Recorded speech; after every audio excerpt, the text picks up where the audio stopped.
بسم الله الرحمن الرحيم. الحمد لله الذي أنزل على عبده الكتاب ولم يجعل له عوجا قيما لينذر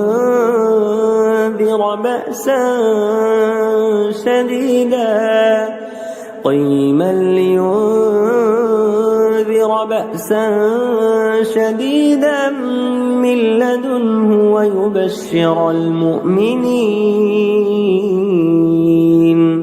ويبشر المؤمنين الذين يعملون الصالحات أن لهم أجرا حسنا ماكثين فيه أبدا وينذر الذين قالوا اتخذ الله ولدا ما لهم به من علم ولا لآبائهم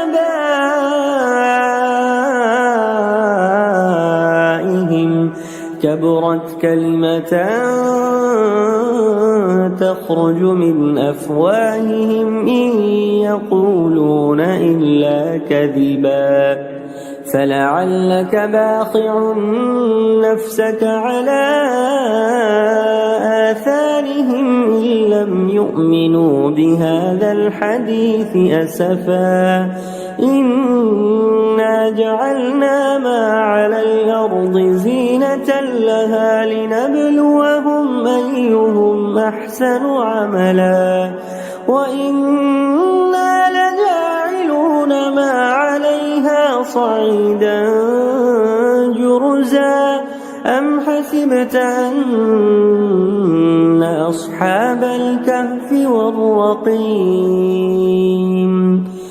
حسبت أن أصحاب الكهف والرقيم كانوا من آياتنا عجبا إذ أوى الفتية إلى الكهف فقالوا ربنا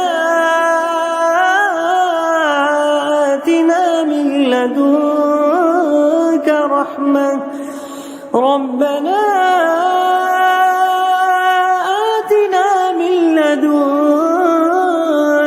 رحمة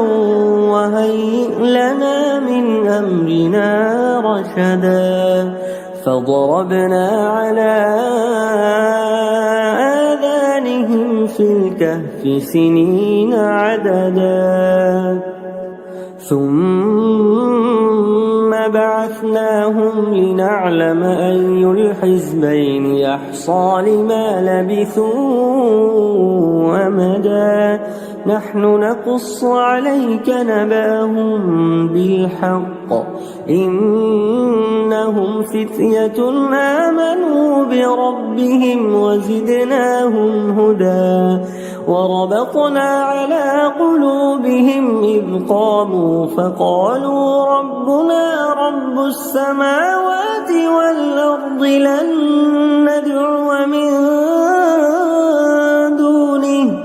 لن ندعو من دونه إلها لقد قلنا إذا شططا هؤلاء قوم اتخذوا من دونه آلهة لولا يأتون عليهم بسلطان بين فمن أظلم ممن افترى على الله كذبا وإذ اعتزلتموهم وما يعبدون إلا الله فأووا إلى الكهف ينشر لكم ربكم من رحمته ويهيئ لكم من أمركم مرفقا وترى الشمس إذا طلعت تزاور عن كهفهم ذات اليمين وإذا غربت تقرضهم ذات الشمال وهم في فجوة منه ذلك من آيات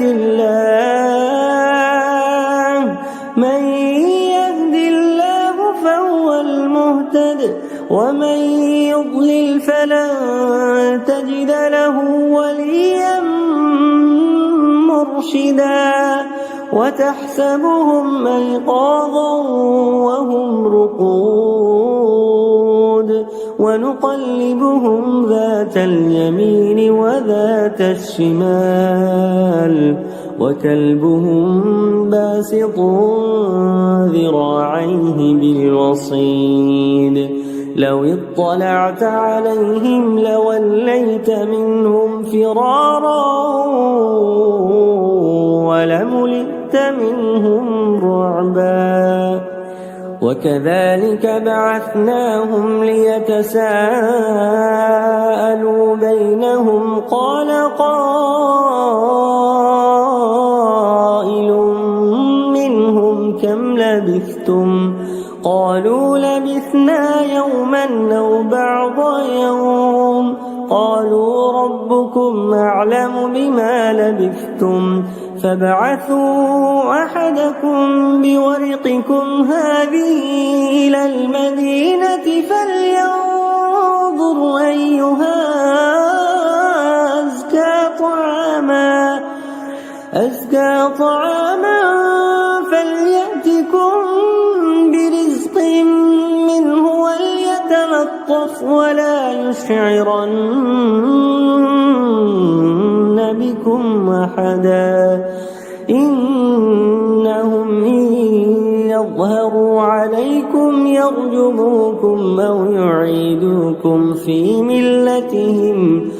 يعيدوكم في ملتهم ولن تفلحوا إذا أبدا وكذلك أعثرنا عليهم ليعلموا أن وعد الله حق وأن الساعة لا ريب فيها إذ يتنازعون بينهم أمرهم فقالوا ابنوا عليهم بنيانا ربهم أعلم بهم قال الذين غلبوا على أمرهم لنتخذن عليهم مسجدا سيقولون ثلاثة رابعهم كلبهم ويقولون 5 سادسهم كلبهم رجما بالغيب ويقولون 7 وثامنهم كلبهم قل ربي أعلم بعدتهم ما يعلمهم إلا قليل فلا تمار فيهم إلا مراء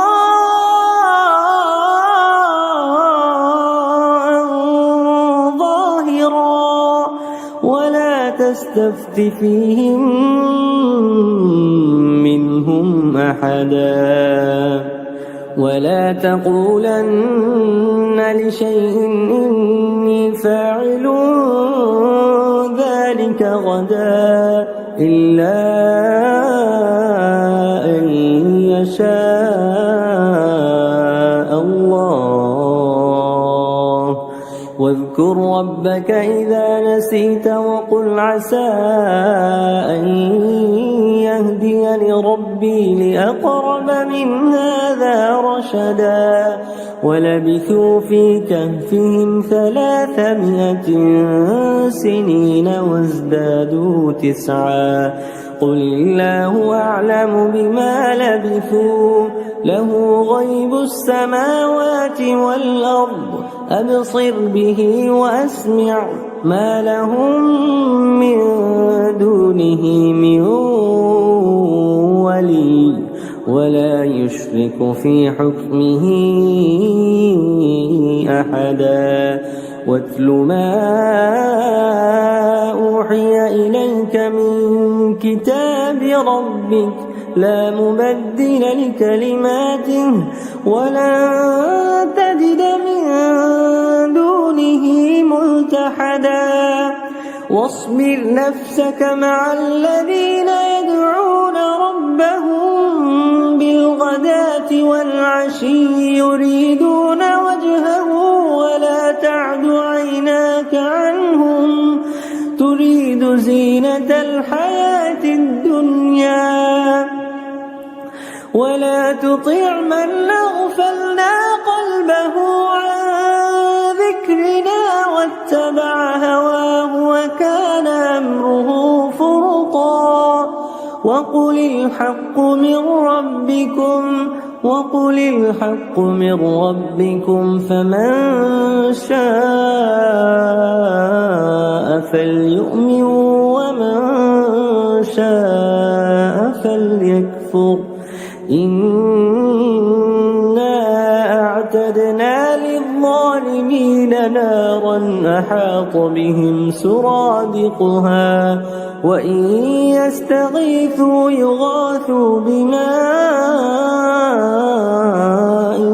كالمهل يشوي الوجوه بئس الشراب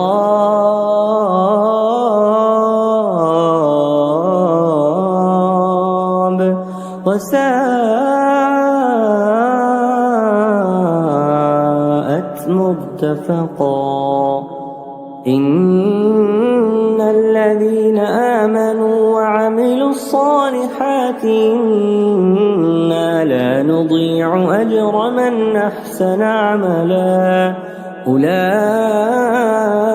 لهم جنات عدن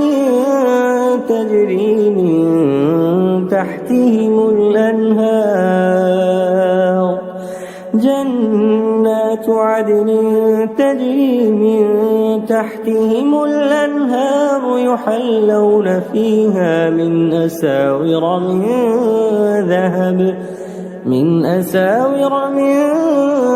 ذهب ويلبسون ثيابا خضرا من سندس واستبرق متكئين فيها على الأرائك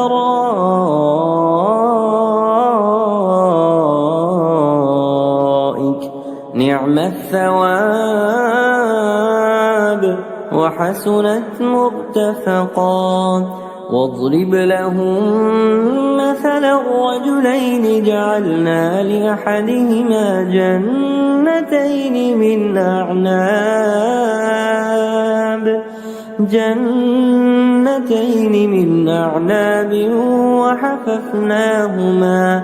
وحففناهما بنخل وجعلنا بينهما زرعا كلتا الجنتين آتت أكلها ولم تظلم منه شيئا وفجرنا خلالهما نهرا وكان له ثمر فقال لصاحبه وهو يحاوره أنا أكثر منك مالا وأعز نفرا ودخل جنته وهو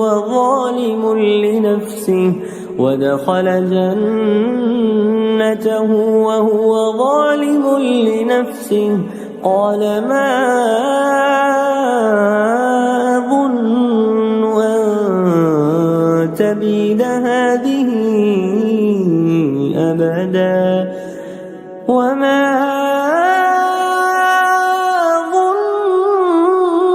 أظن الساعة قائمة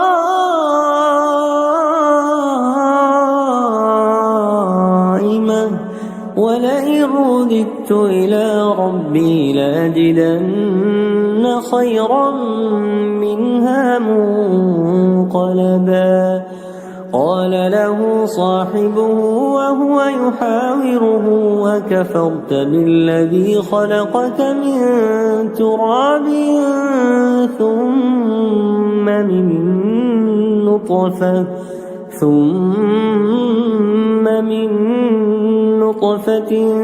ثم سواك رجلا لكن هو الله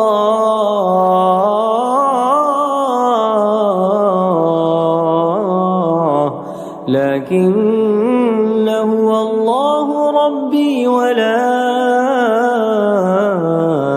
أشرك بربي أحدا ولولا إذ دخلت جنتك قلت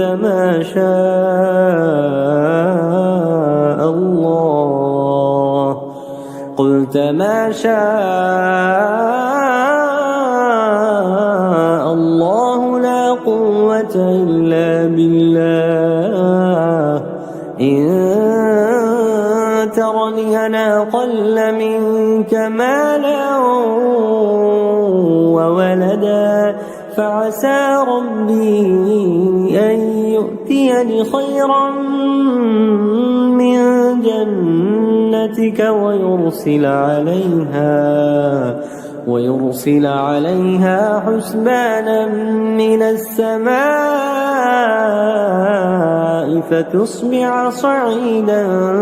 زلقا أو يصبح ماؤها غورا فلن تستطيع له طلبا وأحيط بثمنه فأصبح يقلب كفيه على ما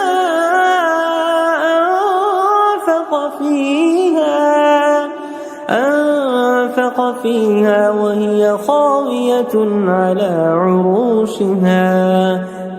خاوية على عروشها ويقول يا ليتني لم أشرك بربي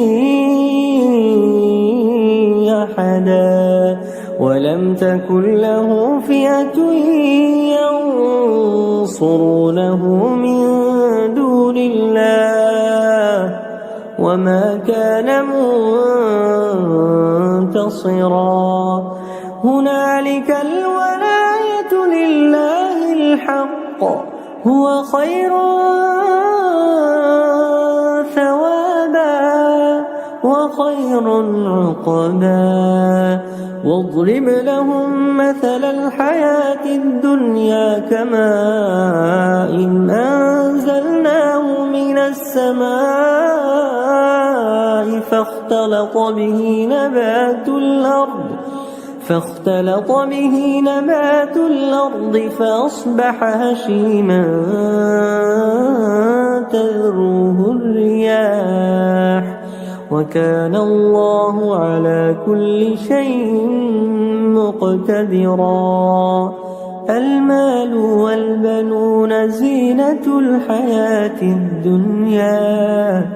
والباقيات الصالحات خير عند ربك ثوابا وخير أملا ويوم نسير الجبال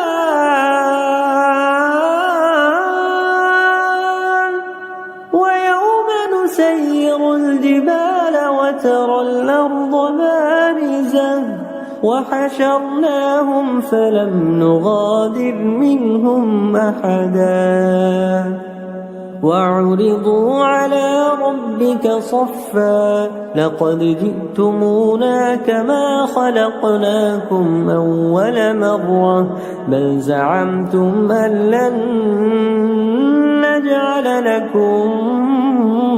موعدا ووضع الكتاب فترى المجرمين مشفقين مما فيه ويقولون يا ويلتنا ما لهذا الكتاب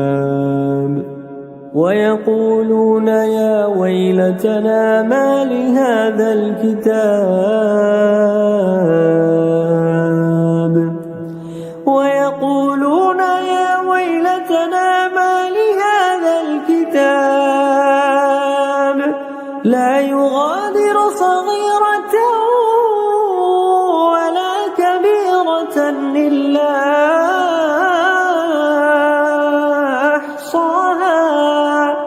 ووجدوا ما عملوا حاضرا ولا يظلم ربك أحدا وإذ قلنا للملائكة الملائكة اسجدوا لآدم فسجدوا إلا إبليس كان من الجن ففسق عن أمر ربه أفتتخذونه وذريته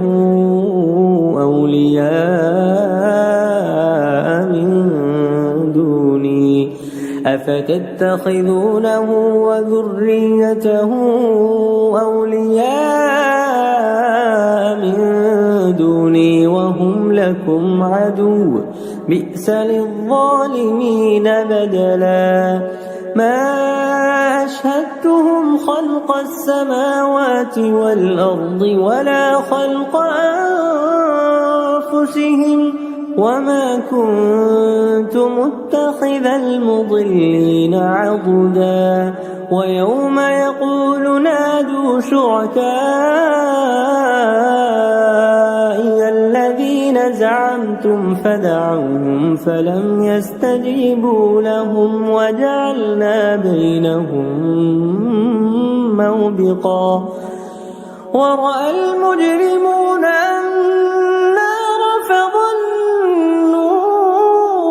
أنهم مواقعوها ولم يجدوا عنها مصرفا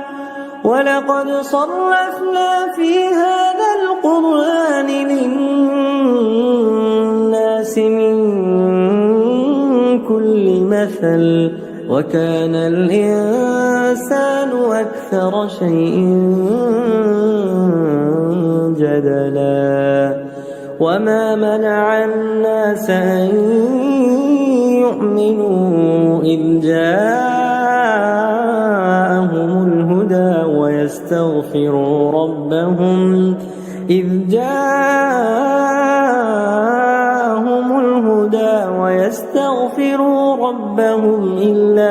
أن تأتيهم سنة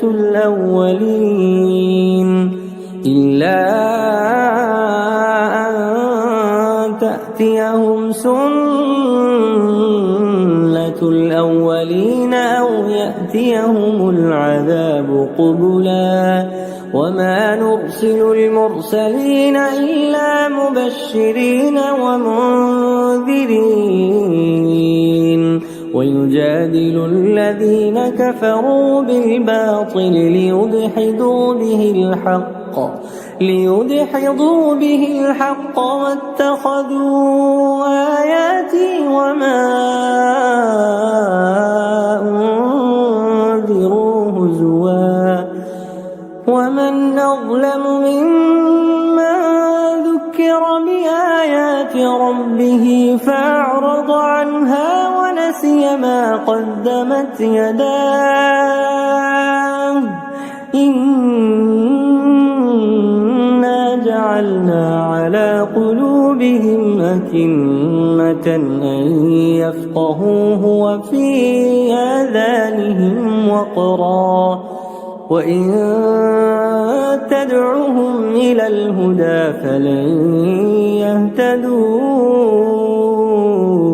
إذا أبدا وربك الغفور ذو الرحمة لو يؤاخذهم بما كسبوا لعجل لهم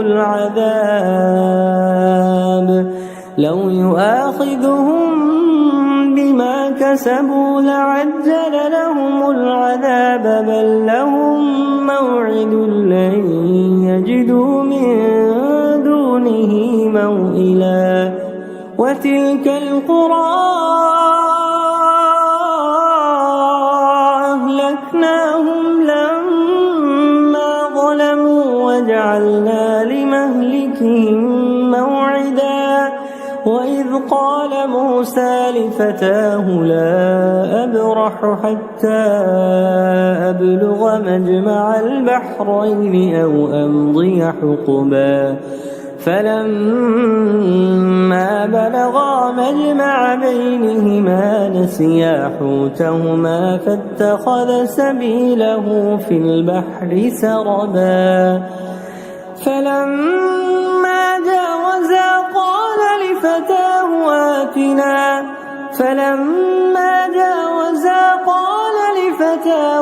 آتنا غداءنا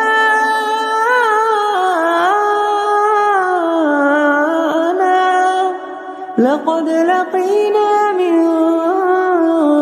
سفرنا هذا نصبا. قال أرأيت إذ أوينا إلى الصخرة فإني نسيت الحوت وما أنسانيه إلا الشيطان أن أذكره واتخذ سبيله في البحر عجبا. قال ذلك ما كنا نبغي فارتدا على آثارهما قصصا فوجدا عبدا من عبادنا آتيناه رحمة من عندنا وعلمناه من لدنا علما. قال له موسى هل أتبعك على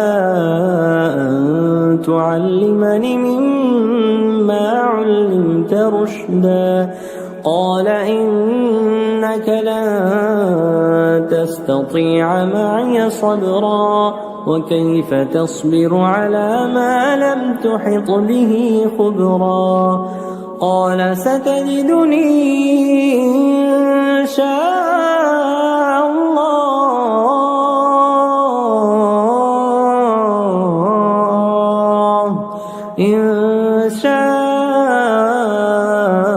الله صابرا ولا أعصي لك أمرا.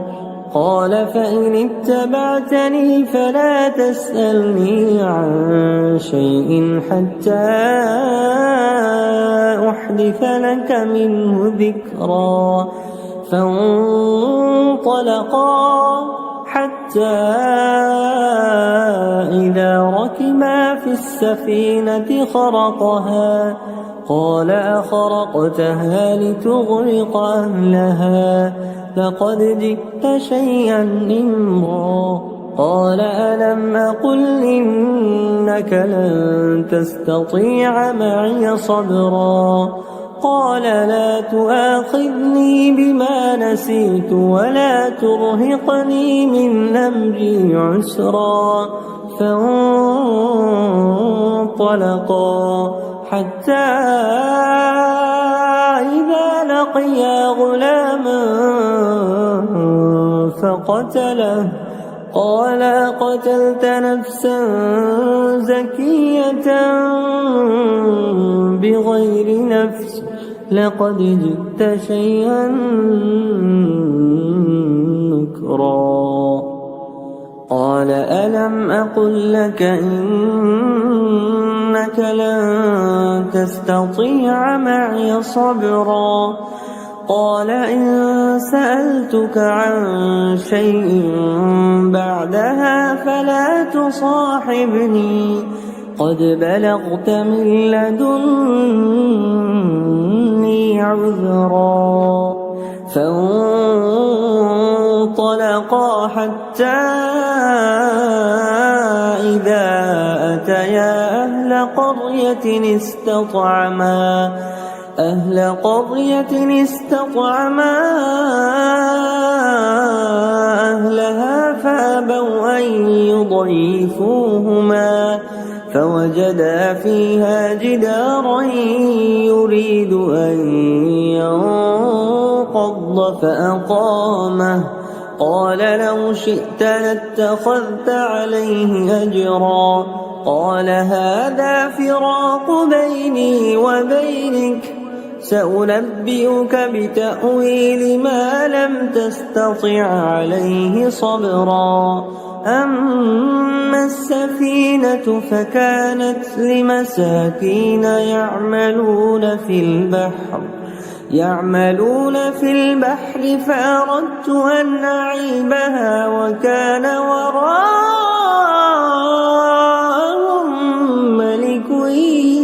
يأخذ وكان وراءهم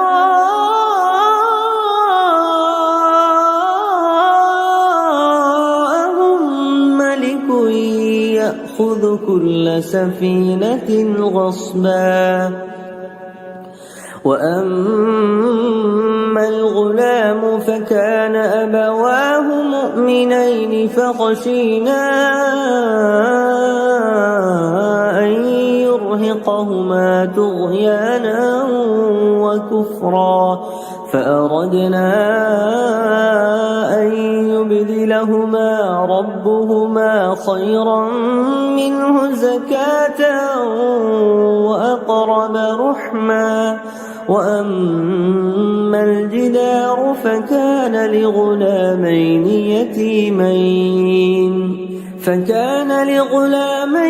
يتيمين في المدينة وكان تحته كنز لهما وكان أبوهما صالحا فأراد ربك أن يبلغا أشدهما ويستخرجا كنزهما رحمة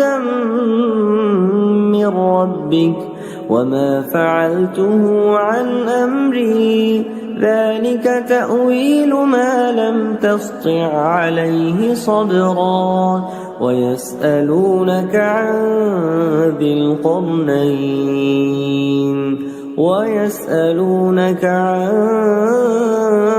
القرنين قل سأتلو عليكم منه ذكرا. إنا مكنا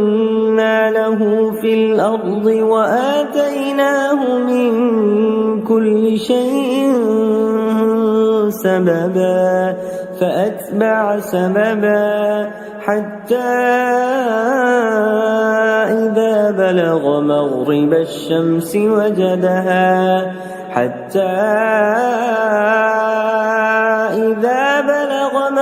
الشمس وجدها تغرب في عين حمئة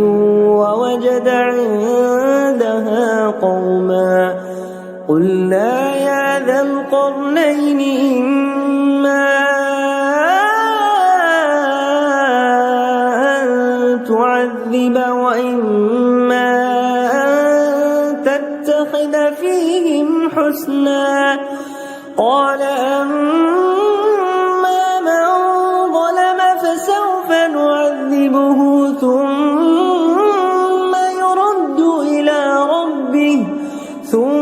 يرد إلى ربه فيعذبه عذابا نكرا. وأما من آمن وعمل صالحا فله جزاء الحسنى وسنقول له من أمرنا يسرا. ثم أتبع سببا حتى إذا بلغ مطلع الشمس وجدها تطلع على قوم لم نجعل لهم من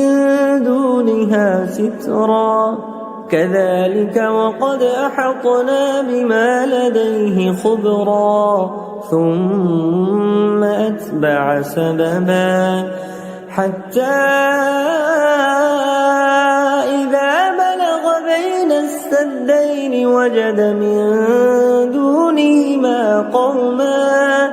لا يكادون يفقهون قولا. قالوا يا ذا القرنين إن يأجوج ومأجوج مفسدون في الأرض فهل نجعل لك خرجا على أن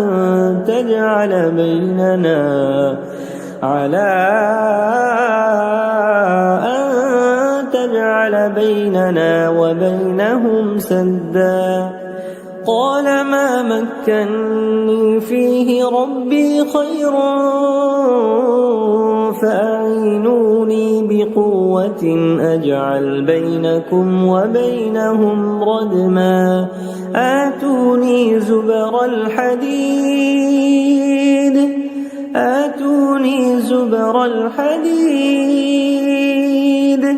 حتى إذا ساوى بين الصدفين قال انفخوا حتى إذا جعله نارا قال آتوني أفرغ عليه قطرا فما استطاعوا أن يظهروه وما استطاعوا له نقبا قال هذا رحمة من ربي فإذا جاء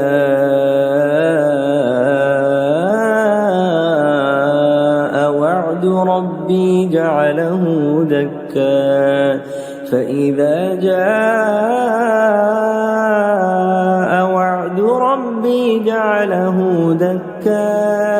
وكان وعد ربي حقا وتركنا بعضهم يومئذ يموج في بعض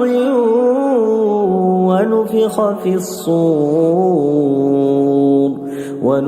في الصور فجمعناهم جمعا وعرضنا جهنم يومئذ للكافرين عرضا الذين كانت أعينهم في غطاء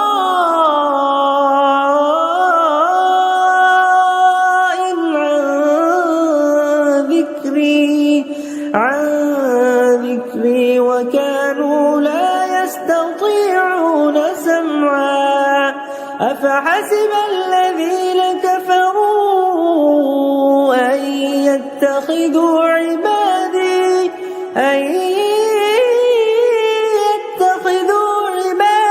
من دوني أولياء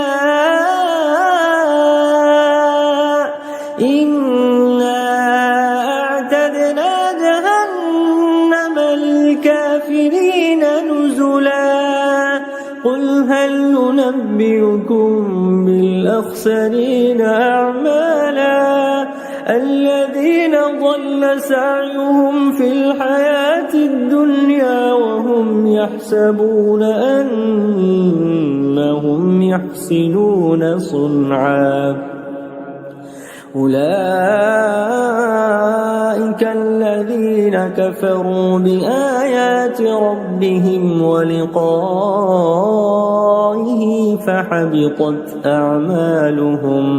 فحبطت أعمالهم فلا نقيم لهم يوم القيامة وزنا ذلك جزاؤهم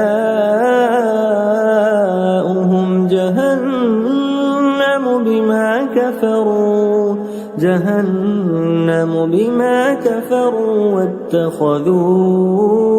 آياتي ورسلي هزوا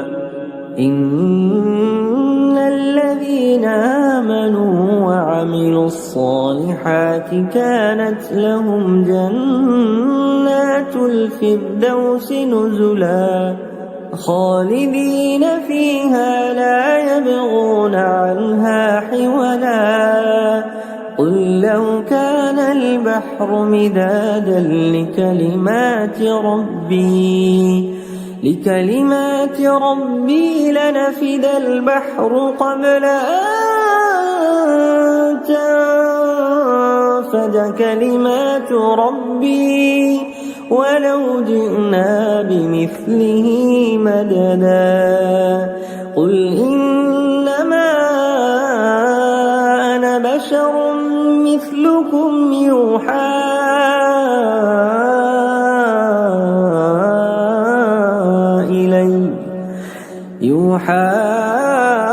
إلي أنما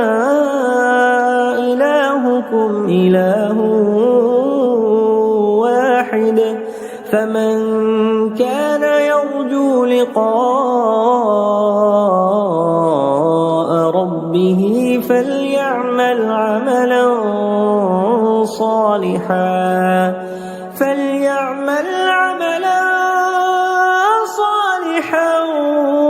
ولا يشرك بعبادة ربه